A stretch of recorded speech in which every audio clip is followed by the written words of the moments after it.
How far are you willing to go?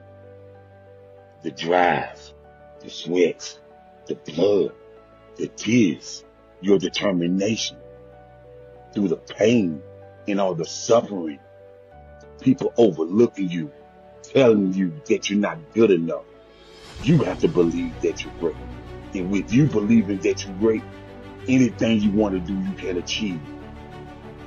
No one can stop you. Only you can stop yourself. Keep driving. Keep uplifting yourself. Keep going. Keep going. Nothing, and no one can stop you. That goal you want, you can achieve it. How you inspire people is going to be up to you. Keep going. Never give up. Never give up. Keep going. Never give up. What's going on? What's going on? It's your boy, Connie. And we here on 910 Sports TV once again. First and foremost, I want to thank God for this opportunity because without him, it would be no us in this platform. So I'm just going to introduce everybody from top to bottom. You know what I'm saying? I got my man, the great, impeccable, you know what I'm saying, traveling all over the world this last week like he was on some Barack Obama campaign or something. Coach Lamont T. Goins, what's going on, fam? Hey, hey, you know what? I'm glad to be out today and glad to be on with you gentlemen tonight. So I'm ready to roll. Okay, and at the bottom of the screen, well, you know what I'm saying, we got Mr. Diva himself tonight. He come on here wanting to yell at me and stuff and everything. I don't know I guess on his black Skip Bayless or something. I don't know what he got going on, but we got got your baby mama favorite host, Cowboys biggest fan, Jacob the Great. What's up, family? I Man, what up, guess. man? What up, man? Glad to be in the land of the living. So what's up? What's up? What's going on? What's going on? So, man, I'm gonna introduce your brother. You know what I'm saying? Because I know there's like one of the other brothers from another mother. So I'm gonna let you introduce your man tonight, and then we get this interview cracking. Well, tonight we have none other than Coach Donald Kingcade, man. Donald Kingcade is a man of many hats, man. Former police officer, former celebrity bodyguard, children's author. He stands tall against bullying, and he's also started a privatized Juco, football program league, and he's building teams all across the nation, man, all across the nation, and giving people a chance to stand in that position to become a coach that wouldn't have maybe even touched, the collegiate field. So, none other than Donald Kingcade. What's up, my man? Hey man, what's going on? How y'all doing tonight? Good, good, Good, good. Good, good, good. good, good, good, man. So let's get into we're not gonna get into the football stuff yet. Let's get into, because it's very important to me when I see somebody that's a former police officer and I want to know why they became an officer. And during that time, what are some of the things that you've seen? As a police officer, I've seen it all, man. Okay, okay. um, I mean, wow. From I'll tell you one quick story. Um, I had a friend of mine that was I don't want. Wait a minute. Let me back up because I don't know who watching. So,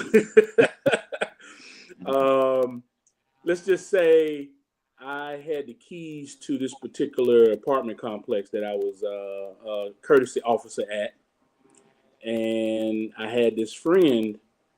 She called me and said I need help, and I'm like, "What do you mean?"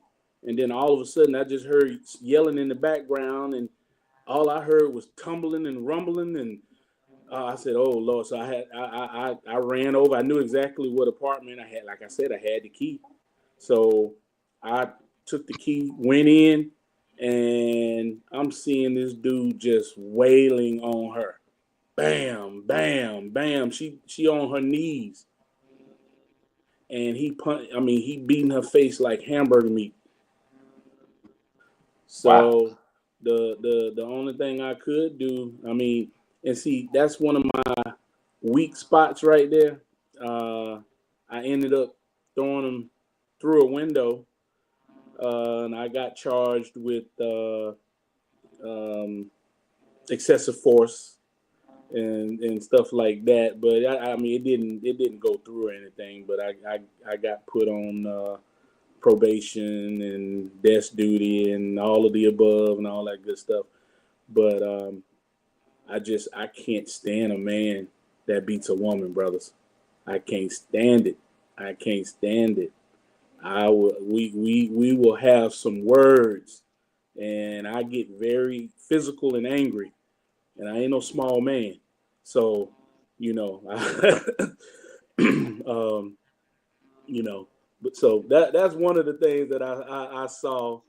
Um, so many different things as a cop, but I'm gonna tell you Mhm. one of the biggest things is coming in contact with youth and figuring out uh, how I can assist them. I was always the type of officer that I wasn't quick to put handcuffs on you. I wasn't quick to try to throw you in jail. I try to assess the situation. I mean, I've actually had, I was a police officer in a couple of small different towns. I was in the city of Prosperity and I was in the city of Eastover, two small little towns. But everybody know everybody in them little small towns and everything. I would see somebody and I'm like, I know he ain't got no license. So I get behind him and everything and stop him and have a conversation. I know where he going. He going straight to work. So I tell him, look, man, give me them keys. Call your mama. He called his mama. Mama come out. I told mama come get the car. And I took him on down to Georgia Pacific.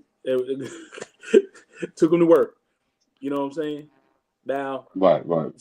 those were some of the things, but a lot of officers these days, I mean, boy, we could get into a whole, that maybe y'all need to bring me back on a podcast for another time for them Yeah, kind of yeah. stories.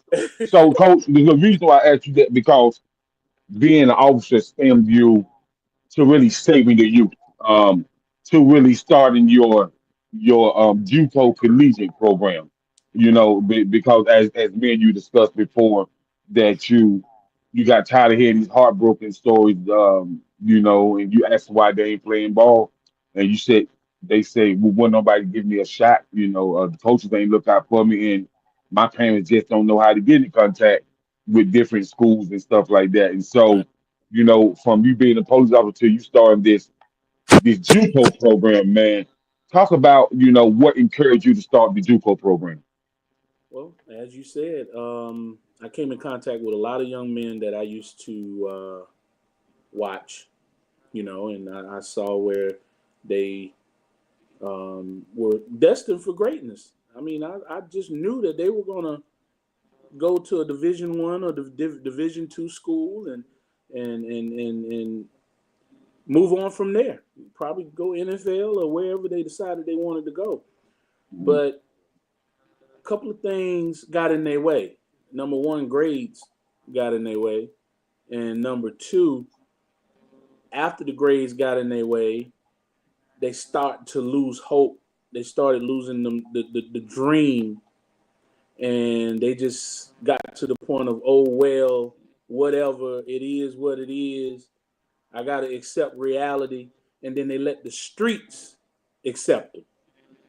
They fall prey to the street, and that's happens to a lot of them when society shuns a lot of these kids from uh, uh, uh, from the societal ways, meaning, you know, you got to have a certain height and weight, you got to have a certain GPA, you got to have a certain, and when they find out that a lot of these colleges are not going to give them a call, they go into despair. They go into a uh, a level.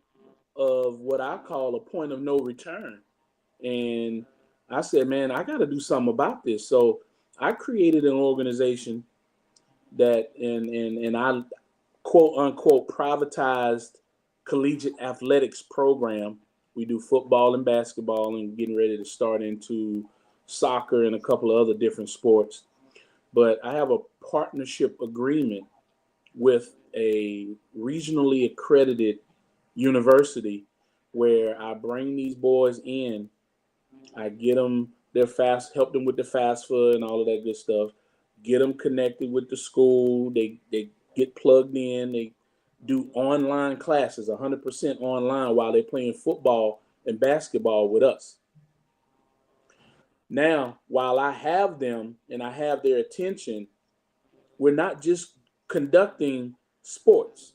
We're doing life skills. I have spiritual mentors trying to help these young men get on the right path, and these different things. Because I'm gonna be honest with you, I use the sports as what I call the dangling carrot. I know they want to play sports. A lot of them don't want to go to school, but they do want to play sports. My goal is to ensure that they get some type of degree under their belt, because we already, and you understand what I mean, we already behind the 8 ball. So I want to make sure that these young men get a degree under their belt, and I use my platform to do so. Now, if I have some kids that are D1 material or Division II or NAIA or whatever, we will do whatever we need to do to help them get to where they need to go. But my first and foremost platform is to ensure that these kids get a good education, and we put them on a path that we know they will be able to be self-sustaining, independent, and get away from the negative stereotype that, of course, society labels them. Okay, Coach Bowens, over to you, sir. Hey, I appreciate it. So again, good evening, Coach, and just appreciate the taking us down the road with law enforcement, and appreciate your service and the dedication of the citizens that you serve, and Thank you, also thank you. just so excited to hear about what you're doing, in your current venture, taking those young men. And then number one, developing and molding. But I love that comment, and I use this where I've used this in my past. Well, a lot of times people go fishing, but they ain't got no bait on the line, right? You Right. ain't got no, but you ain't got no but old rusty hook down in the water. And you think somebody gonna swim by and nibble on it? So Exactly. hats off for dangling that carrot. So here's where I want to go with that. So in that, in your vision, you saw that. So vision, and then it takes the dream. It takes a teamwork to make the dream work. So I want you to tell our viewing audience, behind the scenes, talk about the day in the life of Coach, what you do on, you get there. How can the citizens come alongside you and assist you in what your efforts are doing currently? And I hope this don't come off to be real harsh, because I just had this conversation earlier today. But I get a lot of people that always are talking, Mm, always are saying, well, you know what you need to do? mm, Or, I need people to start stepping up and showing out. there you go. Okay. I need people to start coming, saying, hey, here I am. What you need me to do? Okay. Because see, basically what I do, I try to pair every last one of my student athletes with at least one mentor, and I tell that mentor, I need you to stay with this kid for the entirety of his stay at our program and after. Mm, So excellent. this is a lifetime commitment. I'm looking for lifetime commitment folks. I'm looking for people that want to step. Everybody got so much to say on, people be talking about how the parents need to get more rearing. They need more training, and they need to know where their kids at and all this kind of stuff. And everybody got all the say so, but never the step up. Mm. So that's what if the day in life, I'm tired of hearing people talk. Come on over. You have all the solutions. Come on over and give me some help. I got plenty sites. I have 8 different locations Wow. from Wow. Florida to Virginia. Wow. All right. So yeah. So, So I'm sorry. I'm sorry, Coach. oh no, no, go right ahead. Yep. So here's the and I use this coin phrase and I didn't develop so you can steal it shamelessly. The video ain't the audio ain't matching up to people's video, right? So I want to take my few seconds and challenge the people and coaches. He's stepping out. He's putting everything, his heart and soul into this. So Jacob, do me a favor, shoot Coach my information. Since and I'm in Virginia. So if I can, and Okay. if I can call a kid, once or twice a week, I can do that on my ride home or carve out some time.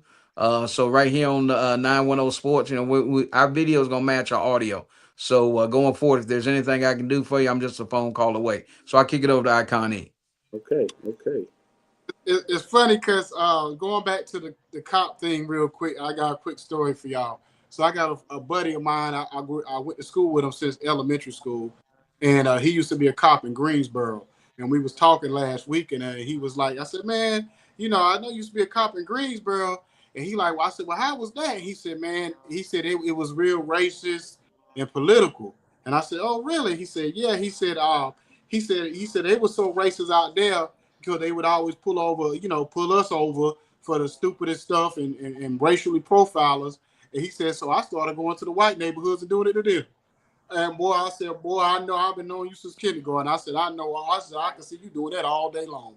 So, he said they got so mad with me or whatever because I used to go over their neighborhoods and I'm telling you, I used to go into the suburbs and just pull them over for no reason just because they were doing it. You know what I mean? So that was a quick story. I thought about that when you were telling your story, but that was a funny thing. But anyway, Coach, getting back to the sports thing. So Jake. So when you first started coming on here, you was about as local as you could get, and you done balloon this thing out all the way to stay up and down the whole East Coast. For the most part, and from what Jacob was telling me, you trying to take this thing nationally at some point. At So some point. yeah. So the thing about it is so and I'm almost like Coach Goins now. I'm gonna use one of them old school phrases. One man's trash is another man's treasure. So as far as this NIL program and in the transfer program, everybody think it's sweet. But what we was told on one of our other episodes is that a lot of these players end up without a home.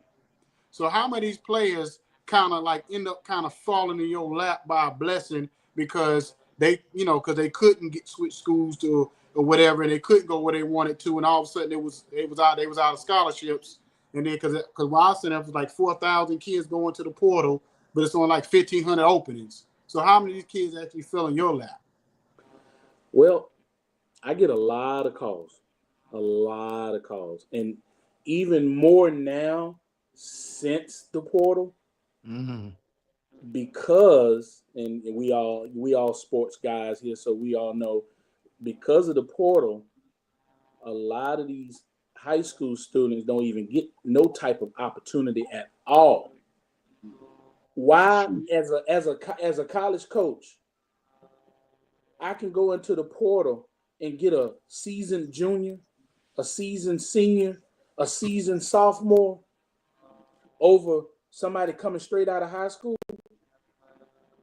It's a no-brainer, So the portal is killing these high school students. It is, man. You got to be almost one of the greatest of all. You got to be a GOAT coming out of high school in order to get noticed now. Yep. Like let me say this. Um, Me and Icon had my cousin on here, Coach Adams, and he had a young man on his team that rushed for about 4,700 yards in high school senior. Hmm. And Icon said, "What? Man, he ain't get no Division 1 looks or no. He was like, man, listen, man. He said that Portal, man. So he ended up getting a full ride to Georgia State. But I told my cousin, I said, man, if it wasn't for that Portal, man, he would because he got like a 3.9 grade average. So he would have been somewhere like a Virginia Tech or Notre Dame or Boston College. But I said, thanks to that Porter, man, like he he rushed for 4,700 yards, man. And prior to his senior year, he was definitely rushing for over 2,500 yards, 2,700 yards. But his senior year was his biggest year. But man, he like you said, coach, like you said, Icon, that Porter calls I call Icon at the end of collegiate basketball season.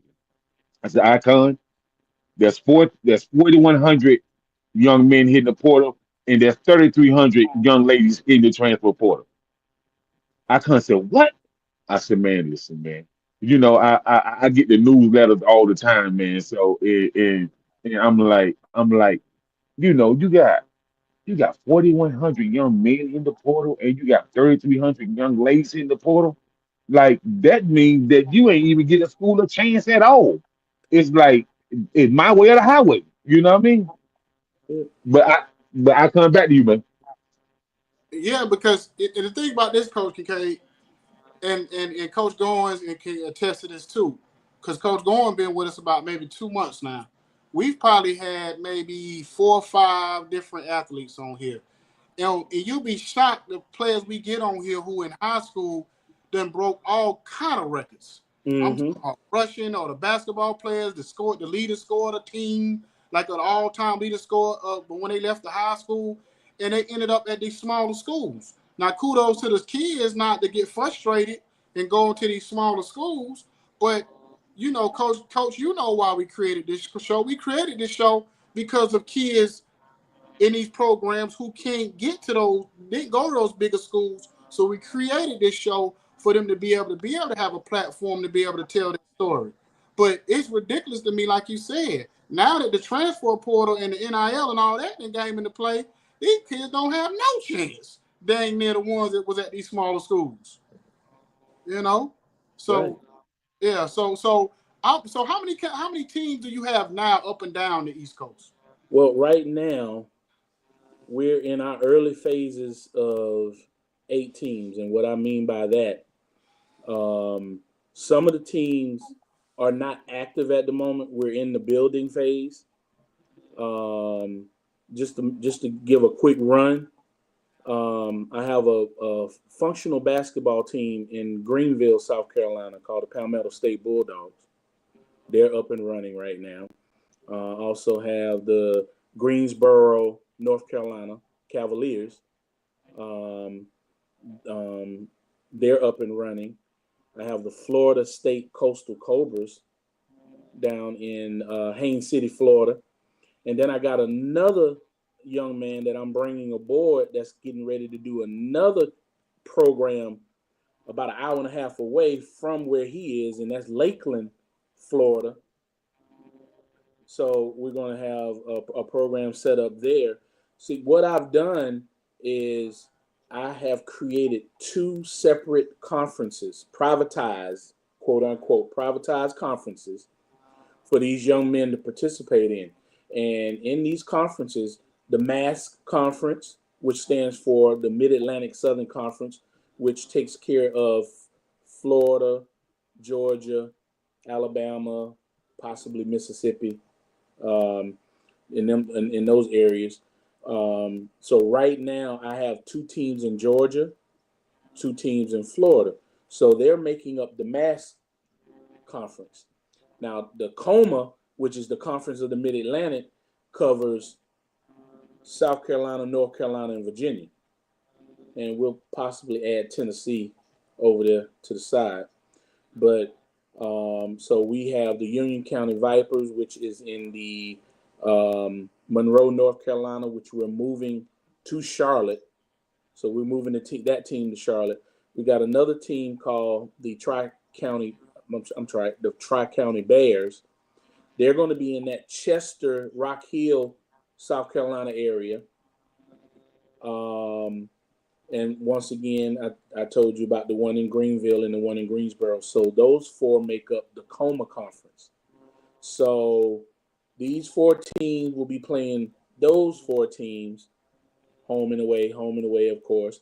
And we just tried to set up something to have a good collegiate conference for these kids to participate in, get some game film, and along the way, we also giving them an opportunity to, like I said, gain some life skills, gain some. For instance, my wife put on a credit program.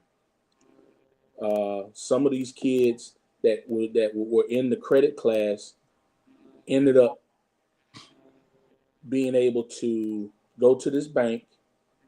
We showed them what they needed to do. We showed them how to do a secured loan, put $250 into a little savings account. Then they borrowed $250. We told them to deposit that right back in and let it pay itself back. Some of my kids left our program with good credit. Then when they came in with no credit, just because. So those are some of the things that we're trying to show them. We're not just trying to play sports. And I'm gonna be honest with you. I have a coined phrase that I call ourselves a sports ministry. Mm. We are a sports ministry, and so there's between these 2 conferences, and then I have another program that I'm trying to build in that Virginia area. So Coach Goins, off air, we'll talk and I'll explain to you how that's getting ready to go down.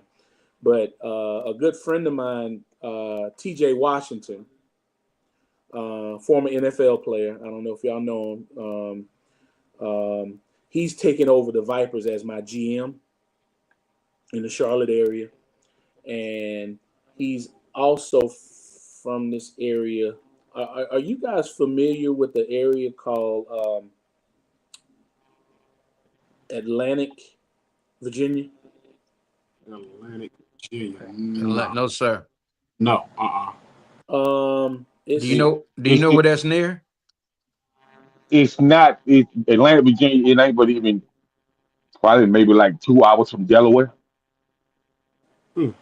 See, now y'all gonna be looking for it because I done been in every day looking credit in America. man, it almost looked like I the done way they off on their own little.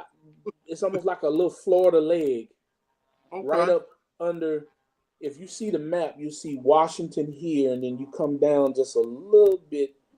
They kind of off to the side, and it's one way in and one way out. And you got to go across this long, big metal bridge. So it's almost like on the eastern shore side of. East. Oh, that's the term. I'm glad you said Eastern Yeah. Shore.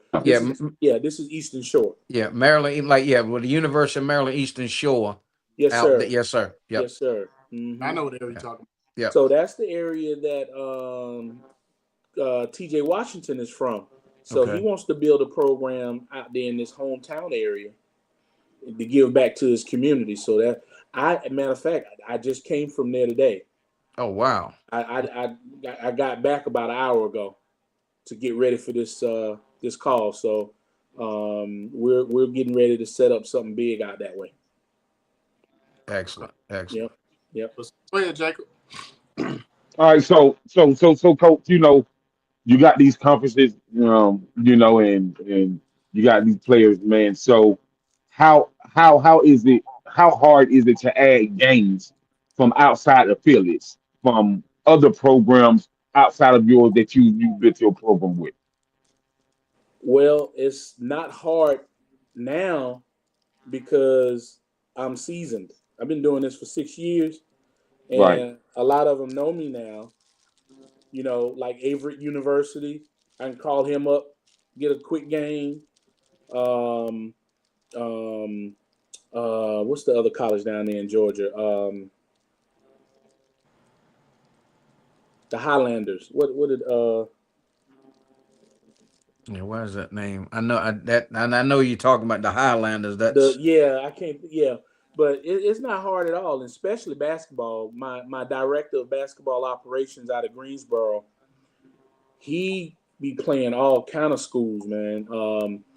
Greenville actually played Benedict and almost won. Mm. Oh wow. Yeah. Because you So probably got a lot Yeah. of veteran players too on the team, huh? yes, sir. Yeah, Yep. that's why. yeah, Yeah. Oh, yeah, they But like I said, now the thing of it is, they have to go to school. right. That's it. That's non-negotiable, and you got to be serious about your school. I even take kids that ain't even got a high school diploma. I bring them aboard, and I put them through what we call the Road to Recovery program. Wow. The Road to Recovery program is we'll bring them in, put them under our wing, accept them as our young brother, our young affiliate, while they're getting their GED or high school diploma, whichever one we're trying to help them get. Um, we'll show them the ropes, show them what we're trying to do, and once they get their high school diploma, then we'll transfer them right into our university. Now, some other kids, they might not have the 2.5 GPA that my college requires for them to have in order to come in. So they go up under the Road to Recovery program. We'll put them in a local community college for one semester. Wow. While they're in there, we still got, like I said, we keep our hands on them. We see. I used to turn them down and let them out, let them go, but God told me no. You got to keep your hands on these kids. If you they already in the streets. You got to bring them in, and you got to figure out something for them to do. So I said, you know what, Lord, okay, I got you, I got you. So I created the Road to Recovery program. So while they're going that one semester, they'll be learning from us, doing things that they need to be doing while they're getting their grades, and we'll check in on their grades and make sure they're doing the right thing in order to come and transfer into our university. Once we get them in, now we know, okay, you did a full semester and still, so now we know you're serious, you know. So um, these are some of the things that we go beyond the call of duty to ensure that we are leaving no student athlete behind. Wow. okay. Wow. Wow. Go ahead, Jacob. Okay, Uh, so, coach, me and you often talk about Juco NIL and what it would look like. And I told you that I talked to I don't know a few sports agents and stuff like that, and them Mm-hmm. agents, and we talk about that. So what I've been told that JUCO NIL look like, there was like, well, maybe Jacob, you and the coach, you will be the first to do it, because when I mentioned it before, now this is a coach that's in the I think it's in NJCCAA. You know what I mean? That's Mm-hmm. that's that's with the regular JUCO program, not the privatized. So Right. he said me, and he's out of Texas. He's out of Laredo, Texas.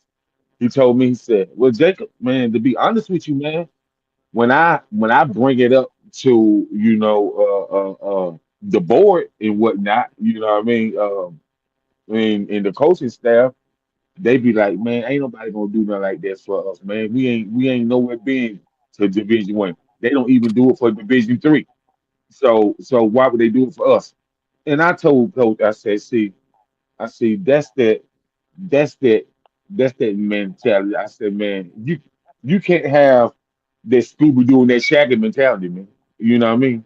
You can't have that type of mentality, man. You got to go in there, set up a substantial front, and make them understand why this is needed, because these are the future stars that's that's going to be in the college playoff games. So many people came from Juco and played Division One and are some of our favorite players in the NFL. Right. So, I think that it's going to happen, but I think in order for it to happen, it's got to be done in a very kind of strategic way. And when I say strategic way, maybe you can't get it from Toyota, but you can get it from a used car dealership that's been in business for 25 years. You know what I mean? Or you can get it, or you can get some money from uh, organization, since this is a part of sports ministry, Mothers Against Drunk Drivers, and that can serve as an NIL deal, whether it's 5,000, 7,500, 10,000, or 15,000. And Mm-hmm. we ain't talking about no 3, 4 million, but you have to start somewhere. Well, I have a different view about NIL. Hmm. Um, and to be honest with you, I don't really care about trying to get NIL deals for my young men, but I am trying to ensure that I find stability for my young Okay. men. And what I mean by that, and a lot of people, well, man, if you get a NIL deal, he'll have stability. No, no, I'm not trying to let money ruin them. Okay. At this age, money will kill them. You know what I'm saying? Now that's just my opinion, but I am trying to find these kids. Like for instance, right now, my basketball team in Greenville, they're all now outside of our university. They're all taking IT classes, and they will be certified in another 6 months. Now, guess what? They'll have a certificate in IT. You know what I'm saying? Ain't Hmm. that's one of the booming things going right now is IT. You Mm-hmm. know what I'm saying? I Yeah. I also have some young men that's in the referee program. So I'm trying to make sure these kids got something that they can fall back on and make some money. Make sure they can eat. Not Yeah. trying to. I ain't trying to give them no money. I'm trying to Mm, let you show. mm, What's mm. the phrase? I'm gonna teach. I'm gonna teach the man how to How fish. to I ain't fish. trying to give him the fish. There you go. I'm Yeah. teaching them how to fish. Yeah, go ahead, Coach Now, Goins. The But now, question. you, yeah, but and I'll say this. First of all, coach, is vision, right? It's vision, right? And people perish for the lack of knowledge. And again, just what you're doing, and as I sit here and listen, my mind's just running and spinning, just because people don't realize that in today's, and we just mentioned that, but everybody, the great athletes, of course, they want to go to the Division 1, here's the question: is it something that is that something that it's in your curriculum, that, or what do you think that we need to do as a society or coaches to be able to go, okay, yeah, you've got talent, but yet you won't get nibbles at the D1. What about going to a HBCU? What about going to that mid major? Because every year, those big time guys are going to call those guys at the mid major and say, who's the best player in the conference? Whether it's football, whether it's basketball, then they could go in, like we said earlier, then they could go in as a sophomore versus trying to go in as a freshman with no college experience, never been away from home. But now here they've gone to a Norfolk State, they've gone to Virginia Union or whatever they may go to mm-hmm. be able to get that little rust off of them, get a little maturity, have some college coaching experience, because again, it gives them opportunity. What's your thoughts on that? Well, I mean, I agree. I agree, man. One of the biggest things that I see that we lack as a culture is, and the number one thing that I see with these young athletes is lack of guidance. Mm. Mhm. Mm-hmm. Lack of guidance. I just spoke with some young seventh, eighth graders today while I was down there in Eastern Shore. And one of the things that I told them that I wish that a lot of people would jump in and start guiding these kids is Don't wait till you get in the 12th grade to start trying to get them grades. Mm-hmm. It's too late. Too late. And I could give you 100 kids right now. I could pull out my notebook with the same sad story of how they wish they did things a whole lot differently with their academic career. You know, when they got to the senior year and really started trying to buckle down, it was too late. Too late. When they finally realized, when it finally hit that, oh man, I ain't getting no offers, and the reason why is because my grades, and it ain't nothing I can do about it. Nothing. Do you know how helpless these kids feel at that point? That's why a lot of them. That's why the open arms of the streets feel so embracing. They run to them streets. They run to them streets, and them streets say, "Come on, I got you, brother." They don't love you over there. I got you over here. That's what I'm trying. That's what I'm trying to stop. So I said, you know what? Since the traditional way is not accepting you, come over to my non-traditional way that I've created for you. Because I'm one of the big ones that have this other phrase. So we big on phrases tonight. I don't care about eating at your table. I create my own. Woo. Yep. And so, And I'm pissing a lot of people off with this. That's all right. Privatized You are collegiate athletics. because I have to defend you. You know what I mean? I all the time, all the time. But you know, my defending is a little bit different from other people defending. So you know what I mean? But you know, I get a lot of people that call me scams, and man, you giving these kids false hopes and dreams, and I come around and ask them, well, what are you giving them? There you go. Yeah. You know, I'm not giving them false hopes and dreams because I don't promise them anything. I don't promise them a Division I scholarship or anything like that. I tell them the only thing that I can promise you, if you listen to me and if you remain humble and coachable and you stay ready for the academic challenge, I'll make sure you get a degree under your belt, and you will leave us with those life skills that's needed to survive in today's society. That's awesome. That's great work. That's a I'll great work.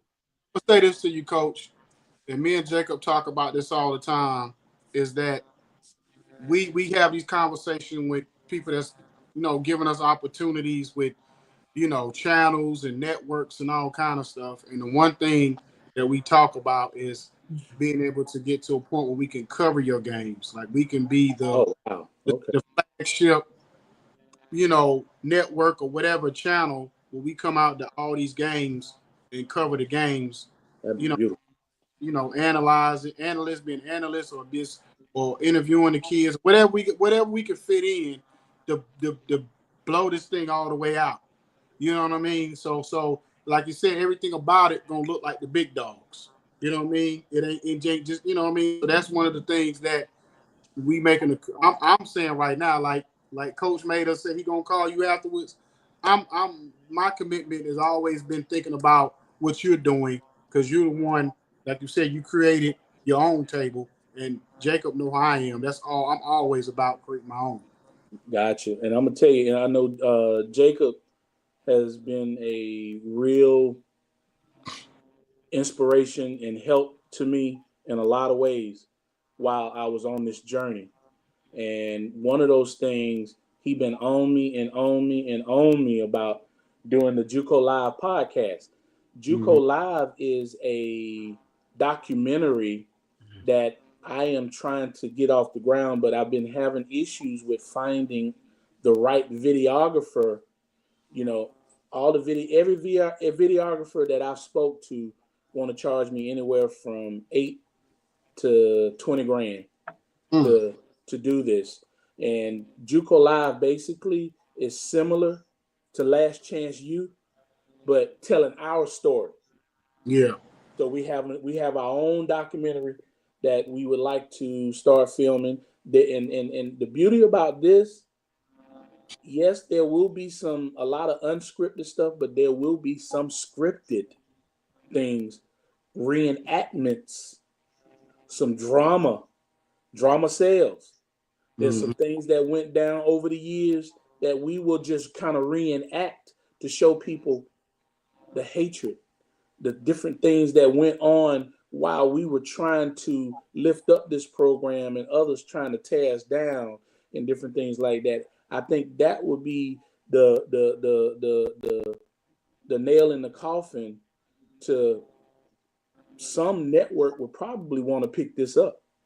But I got to find the right videographer that I don't mind sharing the wealth. I just need somebody to help me get this thing filmed, follow us around, do the different things. And if a network picks us up, man, I don't mind sharing that. We can do whatever, because I don't care about the money. I want the exposure from the program, you know. So and there's some other things that I got going on right now, and I like what you said about bringing kids on your show and trying to give them a platform. I have a new platform that I'm going to try to bring to the table that's going to help do that as well. Okay. Awesome. Like I said, you got that you want to send over in your program to interview. We take them all. The basketball, the football, I don't care if you about baseball, whatever. That's what this platform was built for us. I'll tell Jacob all the time is that, you know, sometimes we get to the point where we get I call our talking junk show episodes, which is cool, but we just kind of go back and banter, go back and forth. But I said this show wasn't built off of that, because every other platform does that. I said this show was built off of being able to interview these kids and these coaches and these programs to be able to get their story out. And you just never know who watching and may give a call and say, I see you on 910 Sports telling your story. How can I help? You know what I mean? And that's what this is about. Absolutely. You know what I mean? So, right. You know, I appreciate you coming on tonight, giving us your time or whatever. Like you said, you know, we always been here supporting you with, you know, for over the years. So, you know, we know where until the good Lord take us home. So, so we here for you. And, you know, we got the great coach that we brought on a couple of months ago. He finally got through his 10-day contract. So, you know, we you know, I was going to kick him out like the Lakers trying to kick LeBron, but around, you know what I mean? But anyway, appreciate you coming over tonight. Absolutely. Thank you, man. I just wanted to say one last thing, man. If anybody would like to reach me, I want to give them my email. And that's Donald, DONALD .Kingcade, KINGCADE @northwestu.edu. So that's Donald.Kingcade @northwestu.edu. Yes, email me, and I can gauge kids to the right program depending on what area they call me from. Yes, sir. Yes, sir. Like I said, I appreciate you coming on, and you know, we're gonna keep building this thing with you and take you to the top. You know what I mean? Thank you, guys. I appreciate you, man. Wonderful night. All right. Absolutely. All right. Be blessed. We'll be talking. Yes, sir. Gotcha. Yeah.